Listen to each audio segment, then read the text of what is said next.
Have you ever stopped to wonder what yoga really is? I mean, beyond all the poses we see everywhere.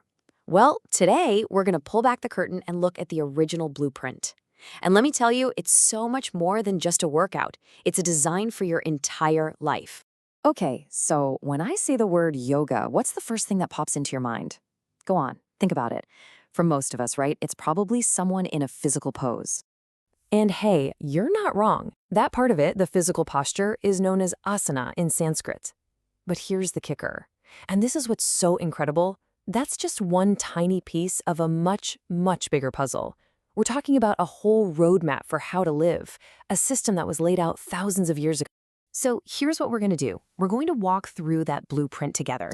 We'll start with the plans themselves, then lay the ethical foundation, build up the physical structure, secure our inner world, and finally check out the amazing view from the top.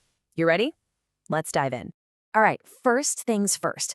Before you can start building, you've got to look at the architectural plans, right? We need to get a handle on the blueprint itself, which is called Ashtanga, or the 8 limbs. So Ashtanga, it's a Sanskrit word. Ashta means 8, and Anga means limb. So literally 8 limbs. And it's so important to get this. This isn't just a list of exercises. It's a path, a complete path made up of 8 different parts that all work together. And to make this whole thing super easy to understand, we're going to use this really cool analogy.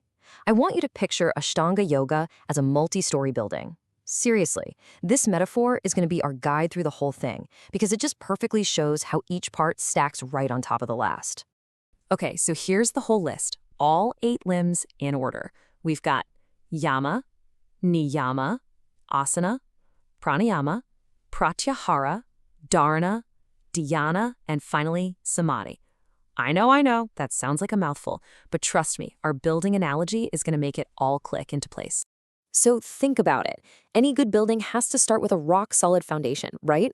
Well, in yoga, that foundation isn't concrete, it's ethical. It's built from the first 2 limbs, the yamas and the niyamas. This is the absolute base for the entire structure, and if this isn't strong, nothing else will stand. And this foundation has 2 key parts.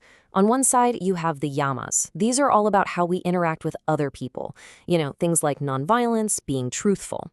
Then you have the niyamas, which are more about our own self-discipline, stuff like cleanliness and finding contentment.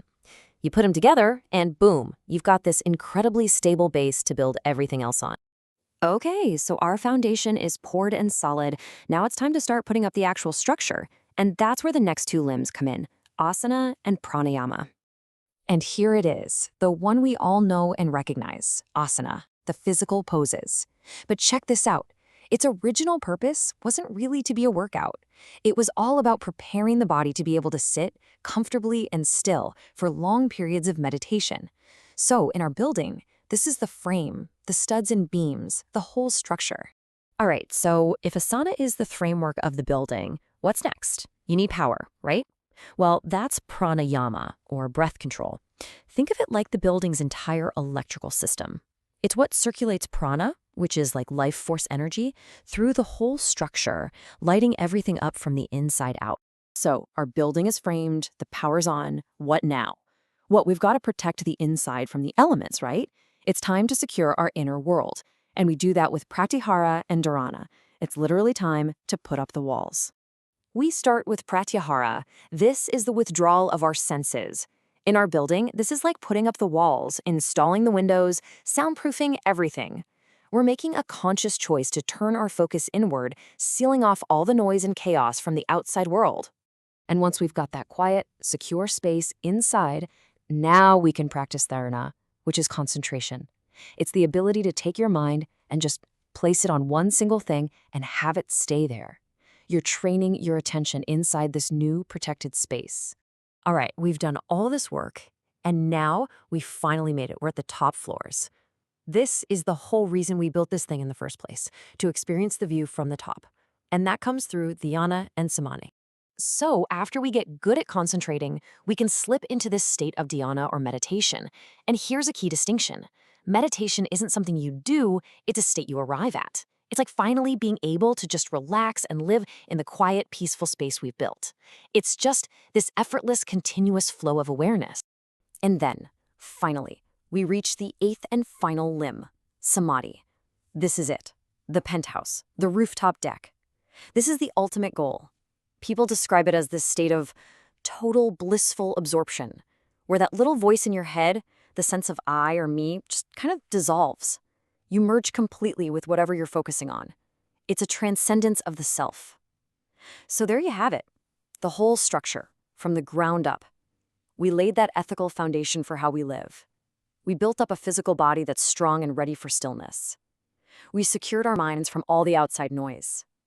And every single step was designed to lead us to that incredible, transcendent view from the very top. You see, the Eightfold Path isn't just some dusty old philosophy. It's a living, breathing blueprint for a more whole, more integrated life. So the only question left is, now that you've got the plans in your hand, which floor are you going to work on first?